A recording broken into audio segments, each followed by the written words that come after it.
Pendant que tous les yeux sont rivés sur l'actualité du jour, une nouvelle technologie est en pleine émergence et elle pourrait révolutionner le réseau informatique mondial.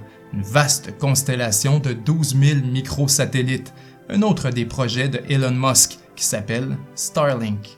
Jusqu'à présent, le système de communication mondial repose sur les câbles sous-marins et la fibre optique. L'accessibilité à Internet dépend de 428 câbles sous-marins sur une longueur d'au-dessus d'1 million de kilomètres.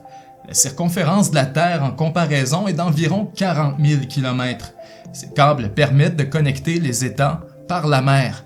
Sur les continents, ce sont les distributeurs classiques de téléphonie mobile et d'Internet qui prennent le relais, avec un débit moins grand. Puisqu'il dépend de ces intermédiaires, le système de communication mondial doit composer avec des enjeux politiques et géographiques très contraignants.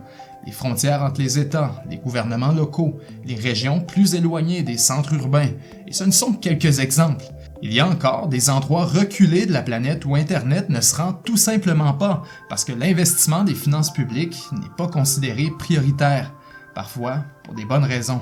La révolution 5G qui doit permettre le développement des voitures autonomes, la robotisation ou encore la chirurgie à distance pousse déjà les limites du système car il nécessite des débits très élevés pour fonctionner.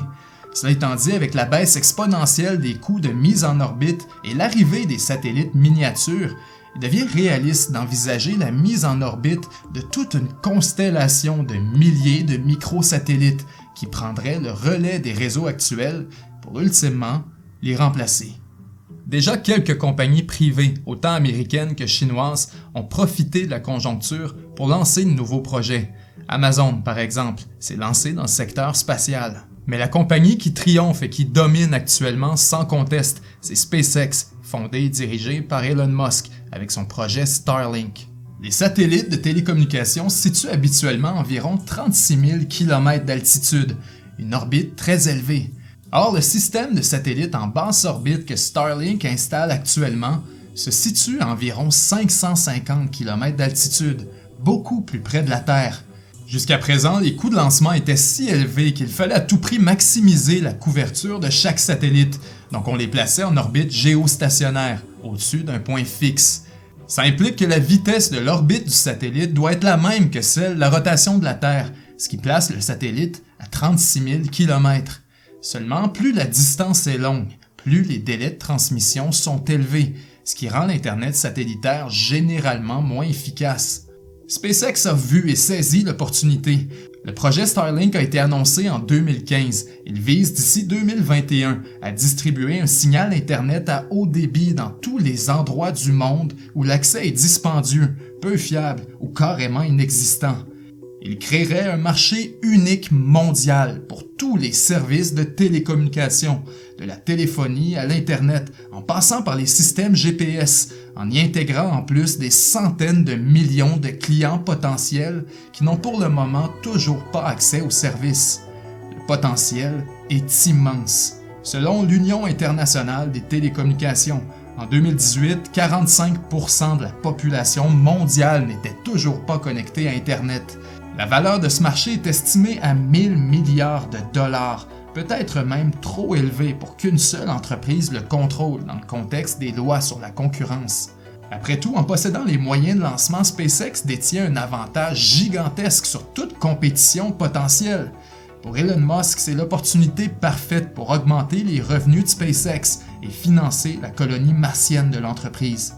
Lorsqu'on compare les revenus potentiels de Starlink dans les services de télécommunication avec le modèle original de SpaceX, le lancement de fusée a presque l'air d'un hobby.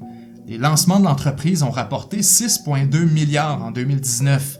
Comcast, de son côté, le plus grand fournisseur d'Internet aux États-Unis, a encaissé 58,1 milliards.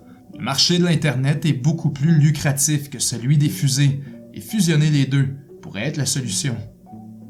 Définitivement, la perspective est alléchante, mais les défis techniques et technologiques pour mettre en orbite une telle flotte de satellites sont encore considérables. Pour qu'un usager puisse bénéficier de son service Internet, il faut qu'une succession de satellites coordonnés entre eux défile au-dessus de la zone à une fréquence élevée. Depuis 2015, Starlink a conçu les satellites, les stations au sol, les terminaux des utilisateurs. Il a obtenu ses licences et ses autorisations des autorités publiques et a même commencé le lancement des premières centaines de microsatellites. Après 4 ans de travail, ils présentent des caractéristiques très intéressantes. Ils sont précis, particulièrement compacts et conçus pour rester très longtemps en orbite avant de s'en retirer eux-mêmes. Grâce à cette innovation, il en coûte 10 fois moins à SpaceX qu'à ses compétiteurs pour mettre une charge en orbite. Après un premier essai en février 2018, 420 satellites ont été lancés jusqu'à aujourd'hui. Le lancement de plusieurs autres est prévu avant que le système ne soit fonctionnel. Selon Starlink, pour que la couverture soit planétaire et efficace, 12 000 satellites seraient minimalement requis. Cela étant dit, SpaceX a fait des requêtes auprès des autorités publiques pour mettre en orbite jusqu'à 42 000 satellites. Selon le Bureau des affaires spatiales de l'ONU, un peu moins de 8 400 satellites ont été, à ce jour, lancés par l'homme, dont 2 200 seulement demeurent opérationnels. De 2 200 à 42 000, disons que le bond est considérable. Mais la multiplication des objets en orbite soulève aussi des craintes. Les astronomes s'inquiètent de la pollution lumineuse.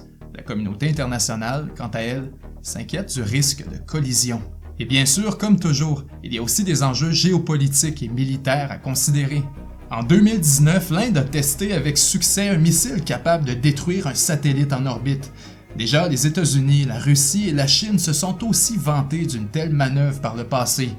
En théorie, ça permettrait à un pays de perturber les réseaux de communication, les systèmes de positionnement et de guidage d'une puissance rivale.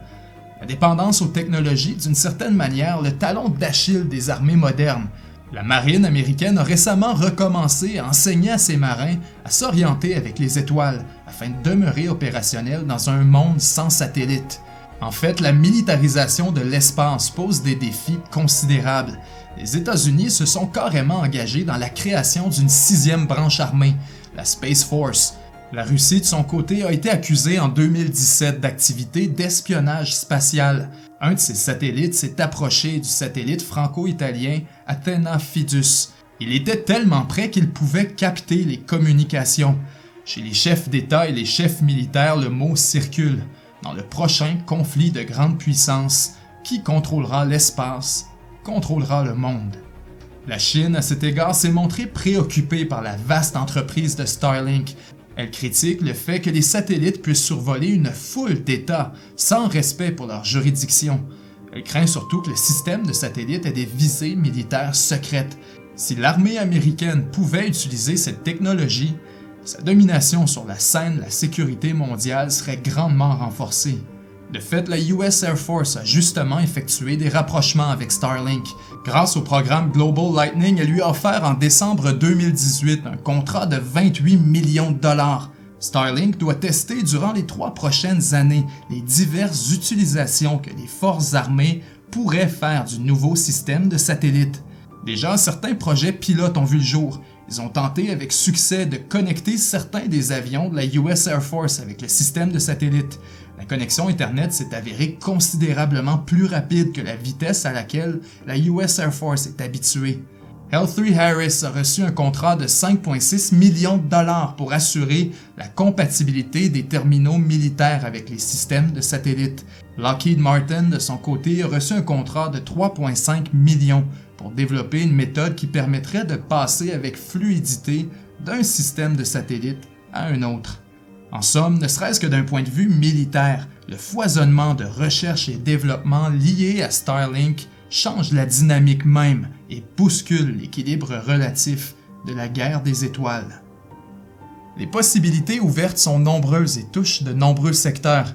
Il est difficile de surestimer l'impact qu'un tel système pourrait avoir. Même au Québec, certaines régions ne disposent pas encore d'une couverture Internet haute vitesse sur l'ensemble de leur territoire.